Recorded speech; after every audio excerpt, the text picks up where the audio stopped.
नमस्कार, मैं स्वप्निल और आप युगचरण न्यूज देख रहे हैं।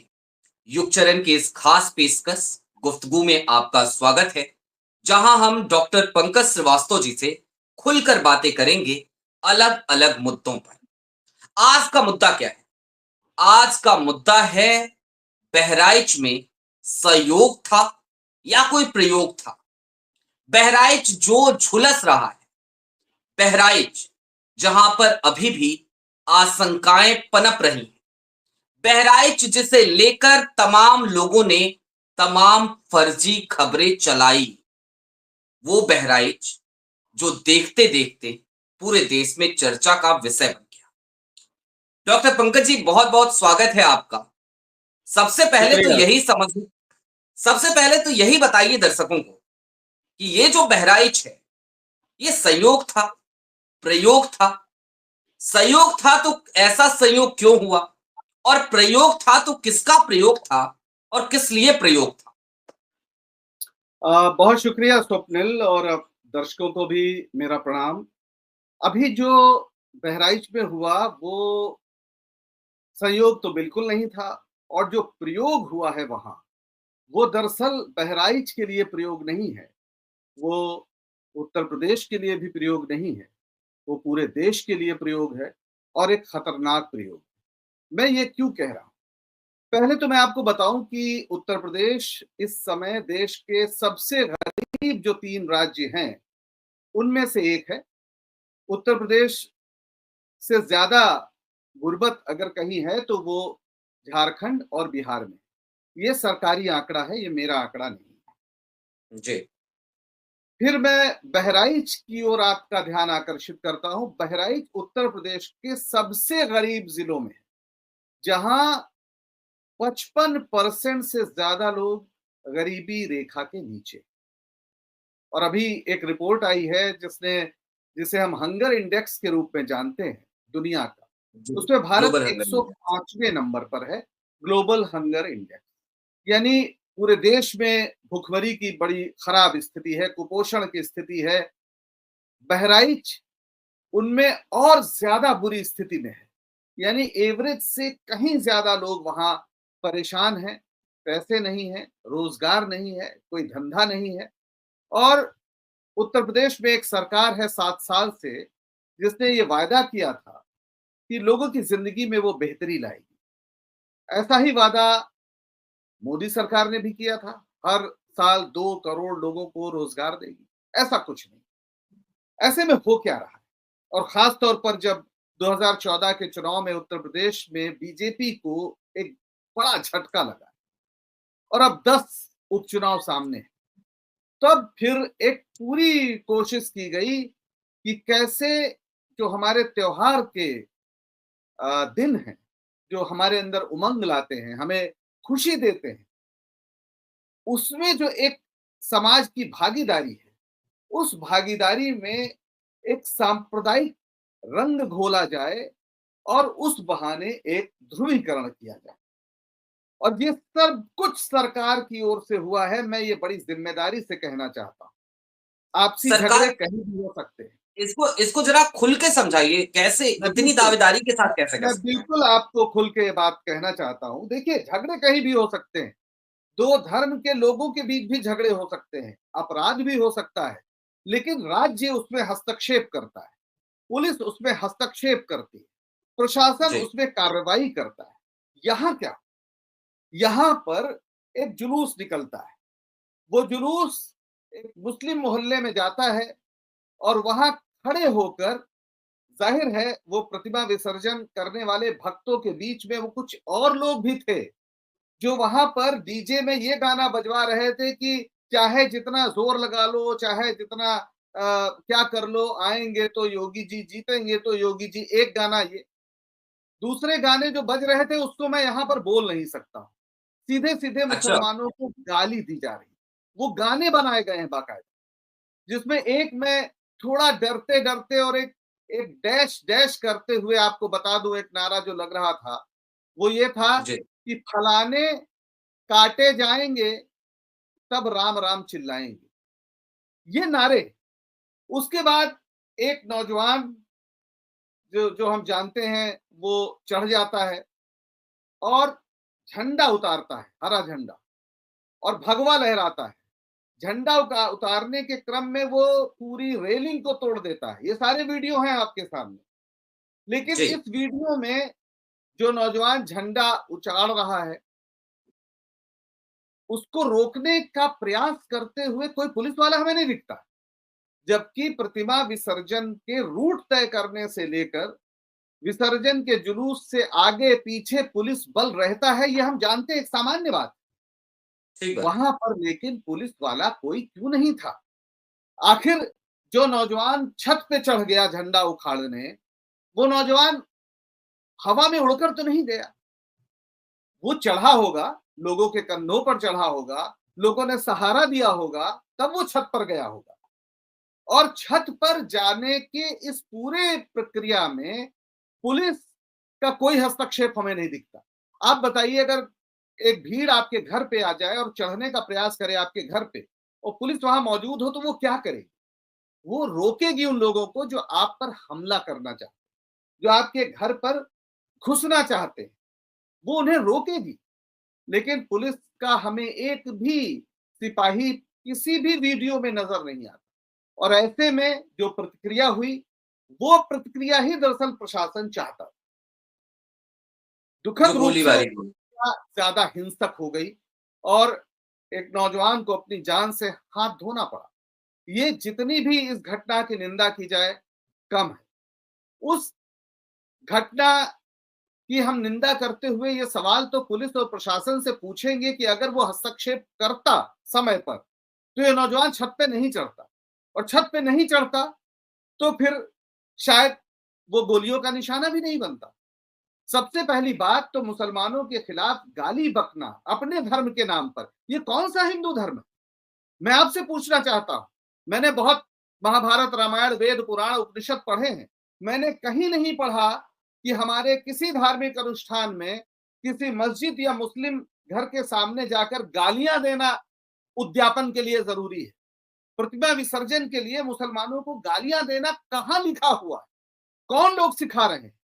जाहिर है कुछ लोग ऐसे थे जिन्होंने उस नौजवान को, जो बेरोजगार नौजवान था, उसके मन में ऐसी घृणा भरी और ऐसा साहस दिया कि तुम चढ़ जाओ, देखा जाएगा। आप किसी के कहने पर किसी के घर पे नहीं चढ़ सकते ना। तो पुलिस और प्रशासन और वहां मौजूद लोगों ने शायद उसको उकसाया और उसके बाद गोली चली। ये एक सच्चाई है। ठीक बात। और ये लेकिन इसलिए हुआ कि उत्तर प्रदेश में चुनाव आने वाले, और चुनाव के पहले चूंकि लोकसभा में गहरा झटका बीजेपी को लगा है, तो वो चाहते हैं कि एक फिर सांप्रदायिक माहौल और इस्लामोफोबिया, कि मुसलमान तो दुर्गा प्रतिमा पर देखिए पत्थर मारते हैं। अब देखिए इसमें क्या हुआ। इसमें जब उस नौजवान की मृत्यु हुई तो उसकी जांच होनी चाहिए, उस पर कार्रवाई होनी चाहिए। लेकिन हमारे देश का जो एक गिद्ध मीडिया है, जिसको कुछ लोग गोदी मीडिया कहते हैं, पर गोदी में कई बार लगता है कि वो कोई अबोध है। वो अबोध नहीं है साहब, वो गिद्ध मीडिया है। उसने क्या बताया, और बड़े बड़े पत्रकारों का ट्वीट मैंने देखा है जिसमें वो जी, कहते वो हैं बयान कि हम चला भी रहे हैं स्क्रीन पर उन तमाम पत्रकारों उसके का। नाखून उखाड़े गए, उसकी चमड़ी छीली गई, उसके उस पर प्रहार किया गया, जबकि पोस्टमार्टम रिपोर्ट में ऐसा कुछ नहीं है। वहां की पुलिस ने जब 2 दिन ये सब हो चुक गया तो बाकायदा खंडन भी जारी किया। अब जी देखिए प्रशासन का काम यही नहीं खत्म होता स्वप्निल। दूसरे दिन जिस नौजवान का की मृत्यु हुई, उसकी अंत्येष्टि होनी थी। उस अंत्येष्टि के बहाने हजारों लोग सड़क पर उतरे और उन्होंने मुस्लिम प्रतिष्ठानों को निशाना बनाया, जिनका कोई लेना जी देना नहीं था, जो उस घर से 3 किलोमीटर 4 किलोमीटर दूर कहीं अपने गांव में थे।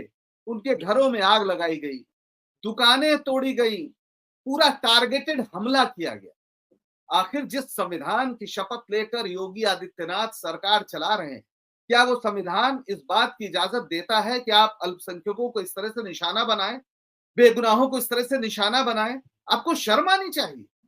ये कौन सा राज है? ये तभी हो लेकिन सकता है जब सरकार का लेकिन लोग, डॉक्टर साहब, मेरा एक सवाल है। जी, आप भी बिल्कुल। मीडिया इदारों में लंबे समय तक कार्यरत रहे, इन्हीं मीडिया इदारों में जिनको आज गोदी मीडिया कह दिया गया, हम भी उन न्यूज़ रूम्स का हिस्सा रहे। ये पोस्टमार्टम रिपोर्ट कहाँ से आई थी, जरा इसका भी विश्लेषण कीजिए जो इन पत्रकारों ने बाँची अपने-अपने चैनलों पे।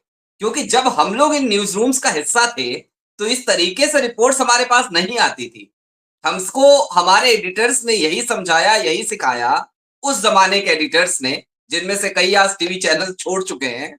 उन्होंने यही समझाया कि कुछ भी बोलो तो बोलने से पहले उसकी गहनता से जाँच कर लो। ये कैसे हो आपने गया कि बड़े-बड़े चैनल, बड़े-बड़े पत्रकार कुछ भी बोले जा रहे हैं? आपने बड़ी दुखती रग पर हाथ रख दिया है। जी, अब सोचिए कि मतलब मैं भी उसी न्यूज़ रूम में रहा हूँ। मैं कई टेलीविज़न चैनल्स पे महत्वपूर्ण पदों पर काम कर चुका हूँ। लेकिन कभी ऐसा नहीं हुआ कि जब तक आपके पास कोई स्थापित तथ्य ना हो, पोस्टमार्टम रिपोर्ट ना हो या सीएमओ की बाइट ना हो या जिसने पोस्टमार्टम किया हो उसकी बाइट ना हो या प्रशासन ना कह रहा हो, आप अपनी ओर से कुछ नहीं कहें। तो एक कहानी सारे इन चैनलों को दी गई, इन लोगों को दी गई, एक कहानी दी गई और उस कहानी को सबने एक साथ बाँचा। ज़ाहिर है वो सरकार की ओर से जो लोग काम कर रहे हैं, ये उनकी ओर से दी गई कहानी। ये उन्होंने वो अच्छा। कहानी दी। और तभी एक तरह से यानी पहले क्या होता था अगर मान लीजिए कोई एक गलत कहानी पेश कर दे, एक नैरेटिव बनाने की कोशिश करे, तो बाकी लोग उस खबर को गलत ठहराने के लिए पूरा जोर लगा देते थे, क्योंकि वो खबर उनके पास नहीं होती थी। तो उन पर दबाव पड़ता था कि साहब उनके चैनल पे ये खबर चल रही है और आपने क्यों नहीं दी? तो रिपोर्टर डंके की चोट पे खड़ा होकर कहता था कि ये खबर जो चल रही है, वो गलत खबर है, सही खबर ये है। अफ़सोस की बात ये है कि ये प्रक्रिया ही खत्म हो गई जो बहुत बुनियादी प्रक्रिया। ये इतनी बुनियादी प्रक्रिया है कि इसके बिना किसी भी समाचार माध्यम का न्यूज़ रूम काम कर ही नहीं सकता। क्योंकि आप जी, रिपोर्टर हैं, आप रिपोर्ट करते हैं किसी चीज़ को। आप संविधान को मानक बनाकर गलत और सही भी कह सकते हैं, लेकिन आप खुद खबरों की रचना नहीं कर सकते। आप खबरों की खिचड़ी खुद नहीं पका सकते कि आपको लग रहा है कि अब हत्या हो गई, इतने से बात नहीं बननी है। अब ज़रा इसके साथ अत्याचार होता हम दिखाएँ, तब हिंदू समाज एकजुट होगा। और आप झूठ बोलते हैं और लगातार हुँ, 24 घंटे ये झूठ चलता है। हत्या के बाद जिस तरह से बहराइच में तांडव हुआ पूरे 24 घंटे तक, उसमें इस तरह की खबरों का बड़ा रोल रहा है। और एक आम हिंदू जो बेचारा नहीं जानता सच्चाई क्या है, उसके मन में मुसलमानों के प्रति नफरत फैलती। और मैं यहाँ याद दिलाना चाहूंगा सरदार पटेल की, क्योंकि भारतीय जनता पार्टी के लोग सरदार पटेल की बड़ी चर्चा करते हैं।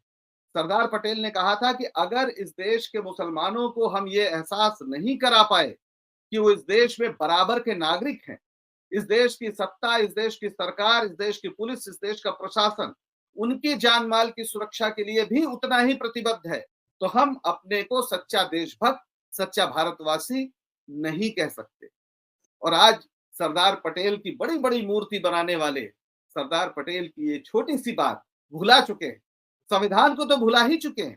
तो इसलिए बहराइच में जो हुआ, वो सीधे-सीधे एक खतरनाक प्रयोग है, या मैं कहूँ कि उत्तर प्रदेश में गुजरात मॉडल दोहराने की कोशिश है, जहाँ पर आप अल्पसंख्यकों पर हमला करिए, उन पर हमला करने वालों को सज़ा ना दीजिए, बिल्किस बानो के साथ सामूहिक बलात्कार करने वालों को रिहा कर दीजिए और ये एहसास दिलाइए उन लोगों को जो मुसलमानों पर जुल्म करते हैं कि तुम ऐसा करो, तुम्हें कोई सज़ा नहीं मिलेगी।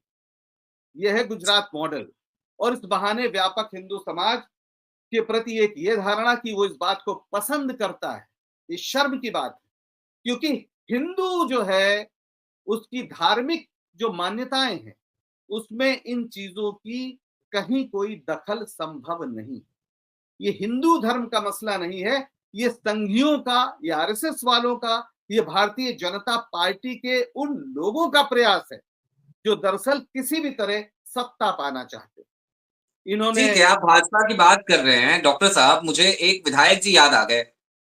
मैं जिस जिले का रहने वाला हूँ, उसी जिले की एक विधानसभा सीट से आते हैं, सलम त्रिपाठी। वो भी अब देखिए ना, ये भी कोई संयोग ही है, ये हमारा कोई प्रयोग नहीं है। हम बात जब भी कर रहे हैं किसी ना किसी पत्रकार की बात हो जा रही है। तो सलम त्रिपाठी ने एक बयान जारी किया, ट्विटर पे एक ट्वीट किया और लिखा कि बहराइच में काम करने वाले अधिकतर पत्रकार, उन्होंने एक सूची जारी करी बकायदा और कहा कि अधिकतर पत्रकार मुसलमान हैं। मैं बड़ा भौचक्का रह गया। उन्होंने तो दावेदारी ये की थी कि भाई 90% पत्रकार, 95% पत्रकार वहां पे मुसलमान हैं। हमने वहां पे जब अपने रिपोर्टर से बात करी तो पता चला कि देखिए जितने भी बड़े चैनल हैं, हर चैनल पे वहां पे लगभग सनातन धर्म के जो मानने वाले हैं वही लोग संवाददाता है। और हमने अमूमन देखा है पंकज जी, ये बात ना तो आपसे छिपी है ना मुझसे छिपी है, और आज ये बात मुझे लगता है सार्वजनिक तौर पे हमें ये स्वीकार कर लेना चाहिए कि पत्रकारिता में जो अल्पसंख्यक समुदाय है उसका बहुत छोटा सा रोल है। कई जगहों पे एंट्री बैरियर लगे हुए हैं। तो सलम त्रिपाठी जी के इस बयान पे क्या कहेंगे, और ये एंट्री बैरियर जो मुझे महसूस होता है, क्या वाकई में आपने भी वो एंट्री बैरियर देखा, और ये एंट्री बैरियर क्यों है? स्वप्निल, पहली बात तो मुझे बड़ा अफसोस है शलभ के बारे में ऐसा सुनकर, क्योंकि शलभ IBN 7 में रिपोर्टर हुआ करते थे लखनऊ में, जब मैं यहाँ पे एसोसिएट एडिटर था। जी। ऐसा कहने का कोई आधार होना चाहिए। आधार तो है नहीं। पहली बात तो पत्रकार को इस बात के लिए पकड़ा जाना चाहिए कि उसकी रिपोर्ट सही है या गलत। जैसे पलट के ये जी। कहा जाए कि इस देश में जो पत्रकार हैं, वो इसलिए दंगा भड़का रहे हैं क्योंकि वो उसमें 95% से ज्यादा लोग या 90% से ज्यादा लोग तो सवर्ण ही हैं, और वो भारतीय जनता पार्टी का इस समय एक आधार बना हुआ है। क्या हम ये कह सकते हैं? हम किसी पत्रकार को इसलिए पकड़ेंगे कि तुम सही कर रहे हो या गलत कर रहे हो। शलभ त्रिपाठी ने शायद, मैं आप जिस प्रकरण को कह रहे हैं मैंने खुद नहीं देखा इसलिए मैं दावा नहीं करता, लेकिन अगर उन्होंने ऐसी कोई सूची जारी की है तो वो सूची कहां से है? क्या उसमें हम्म। सारे चैनलों के नाम हैं, सारे अखबारों के नाम हैं? ऐसा तो बिल्कुल नहीं है। जैसा आपने कहा कि आपने पता किया, तो सभी जो कथित मुख्य धारा के चैनल्स हैं या बड़े अखबार हैं, उसके बहराइच के जो ब्यूरो चीफ हैं, वो तो ऐसा नहीं होंगे जैसा वो कह रहे हैं अल्पसंख्यक समुदाय के लोग। हाँ, ये ज़रूर हुआ है जी। कि आजकल क्योंकि यूट्यूब जर्नलिज़्म चल रहा है, तो जिसके हाथ में मोबाइल है, वो खबर भी कर सकता है। तो बहुत से लोग अपनी बात कह रहे हैं। लेकिन जो पत्रकार हैं, इसलिए इस तरह से बात कही जा रही है कि ये बात सामने आ गई कि जो एक अ, फैलाया गया कि किस तरीके से उस लड़के की हत्या के बाद उसके पार्थिव शरीर के साथ बेहुरमती की गई, अत्याचार किया गया, ये गलत खबर है और पुलिस कह रही है इस बात को, और इस बात को सारे पत्रकारों ने सामने रखा बाद में। इसके अलावा वहां पर जो वीडियोस थे जिसमें भारतीय जनता पार्टी और योगी के जीत के गाने चल रहे थे, मैं तो कोई ऐसा भजन मैंने आज तक किसी धर्मशास्त्र में नहीं देखा, कोई श्लोक नहीं देखा जिसमें कहा गया है कि हिंदू के लिए योगी जी की जीत की कामना करना, भारतीय जनता पार्टी की जीत की कामना करना मुक्ति का द्वार है। ऐसा तो कहीं नहीं है। लेकिन वहां पर ये सब चल रहा था। किसी दुर्गा का जो जितने भी दुर्गा स्रोत हैं, उसमें कहीं मुसलमानों को गाली देने की बात नहीं है। फिर वो कौन लोग थे जो खुलकर मुसलमानों को गाली देने का नारेबाजी वहां पर कर रहे थे? ये कौन लोग? जाहिर है वो भारतीय हम्म। जनता पार्टी और RSS के लोग। क्योंकि ये वीडियो सामने आ गए, वो झंडा और रेलिंग उखाड़ते हुए वीडियो सामने आ गया, तब फिर शलभ त्रिपाठी एक ये कहानी लेकर आए हैं, ये भारतीय जनता पार्टी के लोग ये कहानी लेकर आए हैं। वो अपनी पुलिस से पूछे ना, उसने जो खंडन जारी किया है, वो खंडन तो पुलिस ने जारी किया है, वो भी ठीक बात। 24 घंटे बाद जारी किया है। ये पूरी तरीके से उत्तर प्रदेश में शासन का, प्रशासन का फेल्योर है। सरकार की या तो अनुपस्थिति है, लेकिन फिर लगता है कि जिस सरकार के बारे में ये कहा जा रहा है कि वो तो लौह अनुशासन, जीरो टॉलरेंस, जिसकी इच्छा के बिना पत्ता भी नहीं हिलता, इसका मतलब है जो कुछ हुआ है उसको हिलवाने में, उसको करवाने में इसी सरकार का हाथ। और अगर पुलिस प्रशासन अनुपस्थित हो जाए ऐसे मसलों में या कार्रवाई ना करे, तो इसका सीधा मतलब है कि सरकार ऐसा कराना चाहती थी। और हमने देखा है कि अतीत से लेकर आज तक भारतीय जनता पार्टी की जो यात्रा है, उसमें सांप्रदायिक ध्रुवीकरण उसकी एक प्रविधि रही। 1984 में 2 सीट पे सिमट गई थी भारतीय जनता पार्टी, और उसके बाद किस तरह रथ यात्रा, किस तरह राम मंदिर आंदोलन, किस तरह से जगह जगह क्या क्या हुआ, वो सब हमने देखा। और उसी के दम पर आज वो एक ऐसा हिंदू समाज रचना चाहती है जो जिसका एक ही कसौटी है कि मुसलमानों से घृणा करे। अरे किसी धर्म का आधार घृणा कैसे हो सकता है? एक श्लोक है जो धर्म के बारे में है। वो कहता है कि धृत क्षमा दमोस्तेयम शौचम इंद्रिय निग्रह। धृत क्षमा दमोस्तेयम शौचम इंद्रिय निग्रह धीर विद्या सत्यम अक्रोध दशकम धर्म लक्षणम। यानी धैर्य हो, क्षमा हो, करुणा हो, सत्य हो, अक्रोध हो यानी क्रोध ना हो, इंद्रिय निग्रह इंद्रियों पर दमन हो, इंद्रियों को वश में रखा जाए, स्वच्छता हो, ये सब हैं धर्म के लक्षण। इसमें तो कहीं ऐसी बात नहीं कही गई है कि धर्म का मतलब है कि आप जो आपके धर्म का नहीं है उस पर उसके खिलाफ आप गाली दें, उसको उसके खिलाफ नारेबाजी करें। और पूरा पूरा जो हमारा हिंदू धर्म का जो दार्शनिक आधार है वो क्या कहता है? अयम निजः परो वेति गणना लघुचेत साम उदार चरिता नाम तो वसुधैव कुटुंबकम। यानी अयम निजः परो वेति गणना यानी ये मेरा है, ये मेरा नहीं है, ऐसी जो गणना करते हैं वो लघु चेत साम यानी लघु चेतना, छोटी चेतना। और छोटी सोच। आम भाषा में कहें तो नीच लोग हैं जो अपने जी। पराये का भेद करते हैं, जो ऊंचा सोचते हैं, जिनमें पूरी जिनकी चेतना उन्नत है, उनके लिए तो पूरी वसुधा ही परिवार है। और इस वसुधा में केवल हिंदू नहीं आते हैं, इसमें तो मुसलमान भी आते हैं। जब शंकराचार्य कहते हैं कि जीव और ब्रह्म में अद्वैत है, वो कहते हैं कि माया के प्रभाव से हम सब ये भेदभाव समझते हैं। जीव और ब्रह्म एक ही है, सभी ब्रह्म का स्वरूप, पूरी पृथ्वी ब्रह्म की अभिव्यक्ति है। तो ब्रह्म की अभिव्यक्ति में केवल हिंदू नहीं है ना, जीव तो मुसलमान भी है, ईसाई भी है, सभी ब्रह्म की अभिव्यक्ति है। तो जब आप मुसलमान को गाली देते हैं तो आप ब्रह्म को गाली देते हैं। आप तो धार्मिक हो ही नहीं सकते। धर्म की परिभाषा वो है ही नहीं जिसको संघ संप्रदाय या आरएसएस बीजेपी के लोग सिखा रहे हैं। विवेकानंद कहते हैं कि भारत का भविष्य इस्लामी शरीर और वेदांती मस्तिष्क के मेल में, ये है हमारा जी। भविष्य। और ये पहले दिन से इसी को तोड़ रहे हैं और इसी का नतीजा है कि आज भारत भूखमरों का देश बना है। आज बेरोजगारी में हम सर्वोच्च शिखर पर हैं इतिहास के, इतनी बेरोजगारी कभी नहीं। और ये सब आंकड़े हैं। हमारी प्रति व्यक्ति आय इस समय दक्षिण अफ्रीका माफ करिएगा अफ्रीकी महादेश के तमाम देशों से पीछे चली गई। हम शायद 111वें नंबर पे हैं अगर मैं गलत नहीं। यानी लेकिन हम सरकार तो कह देती है ना, सरकार तो ये कहती है डॉक्टर साहब कि देखिए जनाब, आप ये मत देखिए कि प्रति व्यक्ति आय क्या है, पर कैपिटा इनकम की बात छोड़िए। आप ये देखिए कि हम जो है 5th लार्जेस्ट इकोनॉमी बन गए और हम 3rd लार्जेस्ट इकोनॉमी बनने की ओर हैं। सही बात है, आपके सर पे एक ताज रखा हो और आपका नीचे का वस्त्र गायब हो तो आप क्या होंगे? आप सोच लीजिए। मैं पूछना जी। चाहता हूं, अभी 27 सितंबर को दिल्ली के वसंत कुंज इलाके में शायद रंगपुरी वो मोहल्ला है, 2 कमरे के फ्लैट से 5 लाशें निकली। एक हीरालाल शर्मा जी थे और 4 बेटियां उनकी, एक 20 साल की, एक शायद 22, 24 और 26, इस तरह 20 से 26 के बीच सारी लड़कियां थी। उनकी नौकरी चली गई थी।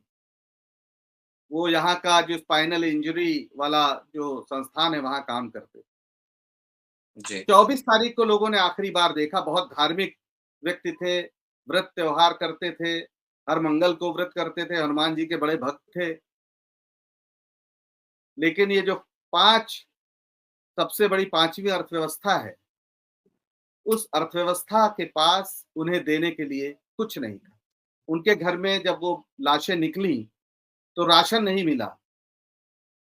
4 पैकेट सल्फास के मिले और बैंक खाते में महज 200 रुपए थे। उनकी पत्नी का निधन पिछले साल कैंसर से हुआ। यानी वो आदमी अगर घर में कोई बीमार है तो फिर सरकार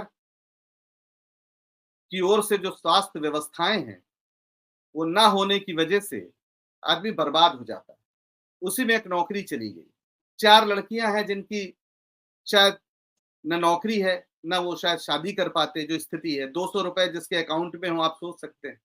और उसने ये 5वीं सबसे बड़ी अर्थव्यवस्था को, इसने तीसरी बड़ी सबसे जो इकोनॉमी बनने की ओर जा रही है, मोदी जी की जो नारेबाजी है, उस पर थूकते हुए आत्महत्या कर ली। ये दिल्ली की घटना है।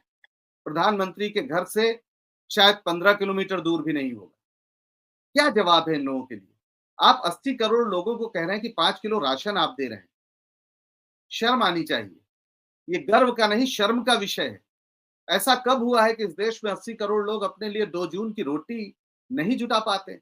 ऐसा कब हुआ है? हाँ, गरीब होते हैं, उन्हें देना भी चाहिए, लेकिन साल दर साल उनकी संख्या कम होनी चाहिए। अगर आप एक साल 80 करोड़ को दे रहे हैं तो अगले साल 60 करोड़ को दीजिए, फिर 40 करोड़ को दीजिए, ताकि लगे कि आपकी योजनाओं से उन्हें लाभ हो रहा है। आज ये देश आयात निर्यात के दुष्चक्र में फंसा हुआ है। आपका निर्यात आयात की तुलना में बहुत कम है। ये सारी जो आंकड़े हैं, और आप आंकड़े देने वाली जो विश्वस्त संस्थाएं थी भारत की, उनको सब आपने खत्म कर दिया। उनको मानने को आप तैयार नहीं। आपके पास सिर्फ एक है कि इस देश की जनता को धर्म के नाम पर लड़ाई है और किसी भी तरह चुनाव जीतिए। और चुनाव जीतने के बाद क्या हो रहा है वो हम सब देख रहे हैं। जो भी पैरामीटर्स हैं डेवलपमेंट के, उन पैरामीटर्स में हम कहाँ खड़े हैं, इससे तय होगा ना। अगर इस देश के बच्चे कुपोषण से मर रहे हैं तो आप 5वीं अर्थव्यवस्था हो जाइए। भाई, अंबानी के पास कितना पैसा है, इससे मेरा क्या लेना देना है?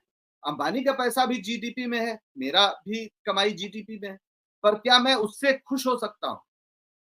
अंबानी को, अडानी को या कुछ और लोगों को बहुत लाभ हुआ सरकार से, लेकिन इससे उनके उन कर्मचारियों का क्या, जिन्हें निकाल दिया गया एक ही झटके में, सैकड़ों की तादाद में, अभी कुछ दिन पहले।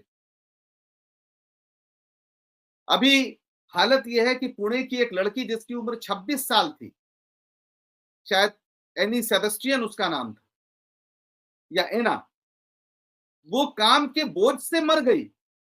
उसको साप्ताहिक छुट्टी भी नहीं मिलती थी। 14-14 घंटे रोज काम करती थी। उसकी मां ने सब बताया बाद में।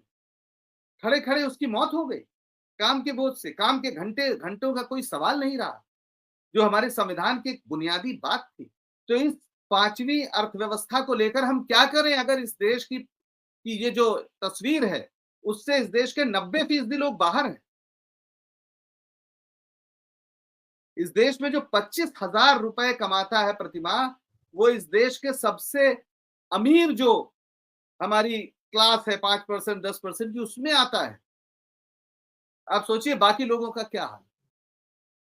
और सरकारें क्यों होती हैं?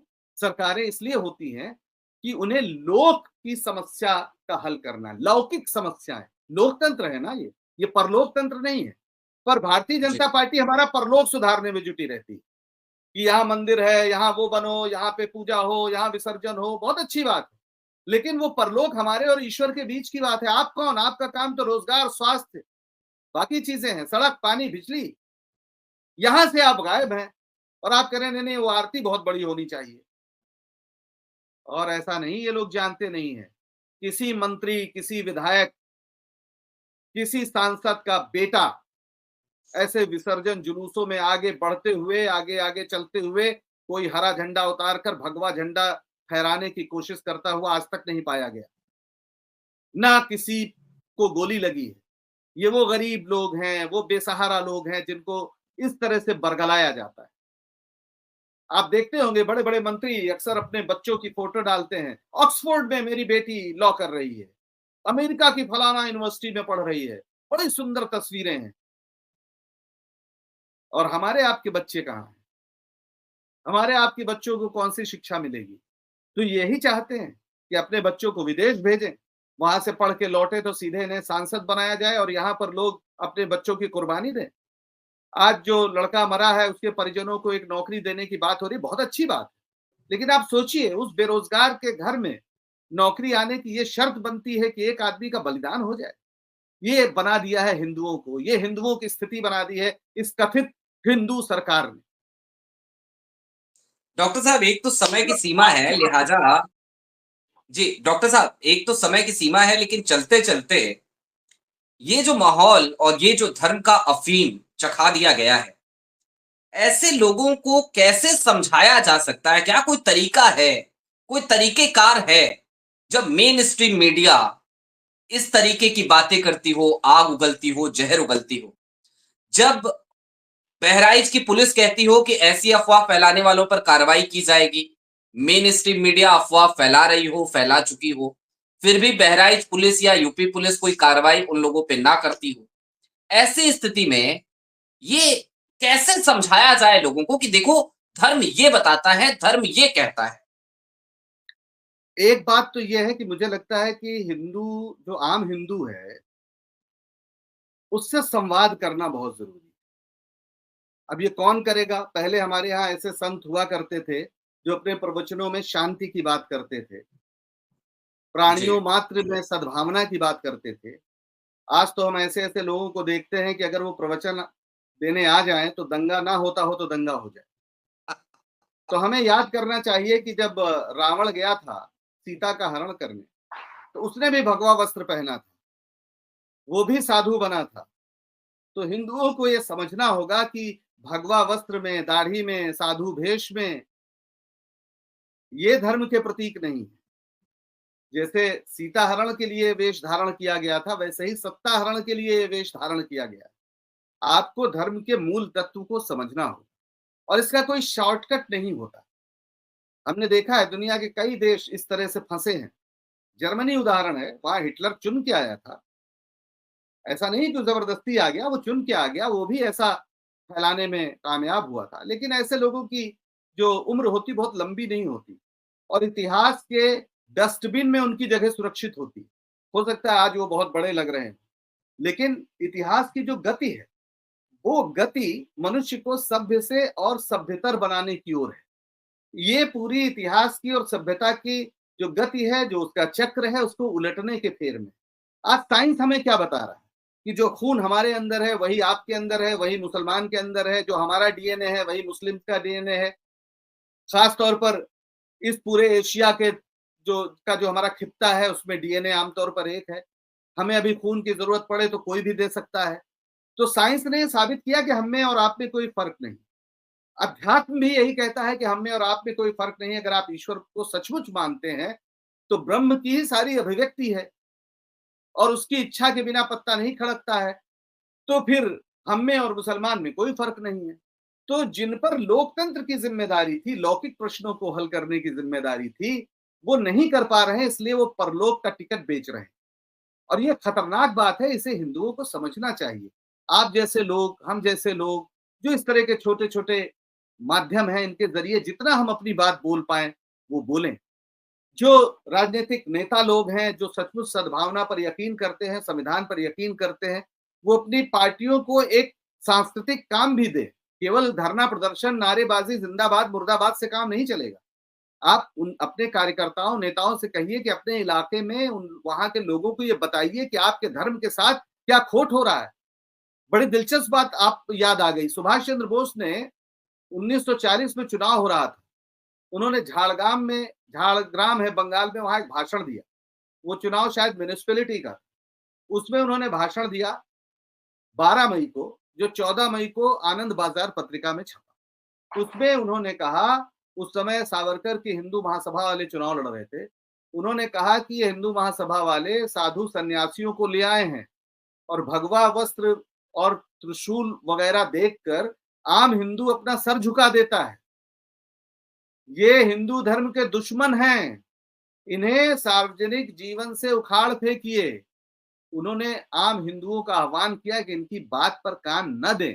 उन्होंने कहा कि अगर धर्म का इस्तेमाल राजनीति में होगा, तो फिर मैं इसका बड़ा कड़ा प्रतिवाद करूंगा। और शायद आपको जानकर आश्चर्य हो कि सुभाष चंद्र बोस ने एक जमाने में श्यामा प्रसाद मुखर्जी पर पत्थर भी फिकवाए थे। ये सब भी इतिहास है। हिंदू अच्छा, महासभा से जब उनकी लड़ाई बंगाल में हो रही थी, वो इसके बड़े सख्त खिलाफ थे। ये सुभाष चंद्र बोस की प्रतिमा पे माल्यार्पण करते हैं, सुभाष चंद्र बोस के का भाषण पढ़ लें अगर, जो उन्होंने जगह-जगह दिया है, जो उन्होंने टोक्यो यूनिवर्सिटी में अपना अंतिम भाषण दिया था, उसमें ये बात कही थी। उन्होंने कहा था कि भारत एक सेक्युलर नेशन है और हम सबको साथ लेकर चलेंगे। और इसीलिए जो उन्होंने आजाद हिंद फौज बनाई, उसका झंडा उन्होंने टीपू सुल्तान के बाग से लिया। यहां ये से था एक किस्सा और याद आता है। और चूंकि आप इतिहास के अच्छे जानकार हैं, समय की तो सीमा है, लेकिन ये भी बता दीजिए दर्शकों को, बड़ी मजेदार बात है। उस समय पे हिंदू महासभा के लोग अंग्रेजों का साथ दे रहे थे, अंग्रेजों की सेना में लोगों को भर्ती करवा रहे थे, जब सुभाष चंद्र बोस आजाद हिंद फौज बनाने में व्यस्त थे। ये क्या किस्सा है? ये तो बड़ी खुली बात है कि हिंदू महासभा का भी दो रोल रहा है। एक जमाना था मदन जी, मोहन मालवीय का। उस जी, जमाने में हिंदू महासभा एक धार्मिक आधार पर एक संगठन जरूर था, लेकिन वो मुसलमानों के खिलाफ नहीं था। और आपको जानकर आश्चर्य होगा कि कांग्रेस एक ऐसा सम्मेलन था कि उसी जगह उसमें हिंदू महासभा के लोग थे, उसी में मुस्लिम लीग के लोग भी शामिल हुआ करते थे। पहली बार जी, 1938 में जब सुभाष चंद्र बोस अध्यक्ष हुए कांग्रेस के, तो उन्होंने रोक लगाई और उन्होंने कहा कि अगर आप हिंदू महासभा या मुस्लिम लीग में हैं तो आप कांग्रेस के सदस्य नहीं हो सकते। किसी भी सांप्रदायिक ओके, संगठन का जो संप्रदाय को लेकर बना हुआ है उसका सदस्य कांग्रेस का सदस्य नहीं हो सकता। इसके लिए सुभाष चंद्र बोस ने बाकायदा कांग्रेस के संविधान में तब्दीली कराई। और आपको याद होगा ओके, 42 में जब भारत छोड़ो आंदोलन हो रहा था, तो जिसका आपने जिक्र किया, उस समय हिंदू महासभा में 38 में ही सावरकर उसके अध्यक्ष हो गए और वहां से हिंदू महासभा का एक पूरा रोल अलग हो जाता है। 37 के आसपास वो अध्यक्ष हुए थे और उन्होंने जिन्ना के पाकिस्तान के सिद्धांत देने के पहले अहमदाबाद में हिंदू महासभा का जो अधिवेशन हुआ था उसमें कहा था कि हिंदू और मुसलमान दो राष्ट्र हैं। उन्होंने पहले ही दो राष्ट्रवाद की थ्योरी दे दी। और जब 42 में भारत छोड़ो आंदोलन हुआ तो सिंध में और बंगाल में मुस्लिम लीग के साथ हिंदू महासभा के लोग सरकार में शामिल थे। मौलाना फजलुल हक की सरकार बंगाल में थी, जिसे कृषक प्रजा परिषद मेरा ख्याल है उस समय कहा जाता था, या कृषक प्रजा पार्टी, मैं थोड़ा सा इसमें भूल रहा हूं, लेकिन वो थी, उसमें मुस्लिम लीग भी शामिल थी। और उसमें जो मिनिस्टर थे वो श्यामा प्रसाद मुखर्जी। उन्होंने जी, बाकायदा अंग्रेज गवर्नर के सामने पूरा एक प्रपोजल रखा कि इस भारत छोड़ो आंदोलन का दमन कैसे किया जा सकता है, किस तरीके से, यानी जो पूरा एक मैप, रोड मैप पेश किया उन्होंने। और द्वितीय विश्व युद्ध के उस पूरे दौरान, क्योंकि 39 से विश्व युद्ध शुरू हो गया था, तो हिंदू महासभा के लोगों ने, आरएसएस के लोगों ने बाकायदा जगह जगह कैंप लगवाए कि हिंदुओं को कैसे आप अंग्रेजी सेना में भर्ती कराएं। भारत छोड़ो आंदोलन का विरोध किया, अंग्रेजों के साथ रहे।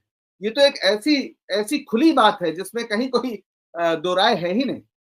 भाई अ, मंत्री थे 42 में श्यामा प्रसाद मुखर्जी, इसमें कौन इनकार कर सकता है? ये तो उनके विकिपीडिया में भी लिखा होगा। और उस सरकार में मुस्लिम लीग भी शामिल थी। सिंध में भी मुस्लिम लीग के साथ मिलकर हिंदू महासभा सरकार चला रही थी। ये तो एक हकीकत है, इसमें कोई गलत बात नहीं। और इसीलिए जी, डॉक्टर साहब, आइडियोलॉजी। जी, डॉक्टर साहब बहुत शुक्रिया इस बातचीत के लिए। और ये जो आपने दिलचस्प बातें करी हैं, वीडियो के अंत में, बातचीत के अंत में, गुफ्तगू के अंत में, अगली गुफ्तगू हम यहीं से शुरू करेंगे।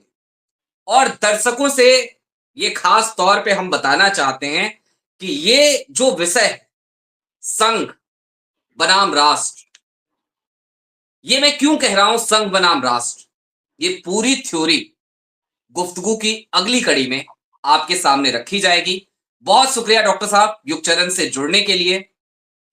और दर्शकों से यही अपील कि यदि चैनल पर नए हैं तो नीचे सब्सक्राइब का बटन है, सब्सक्राइब करें। बातचीत पसंद आए, हमारे कार्यक्रम पसंद आए तो अपने दोस्तों के साथ शेयर भी। शुक्रिया।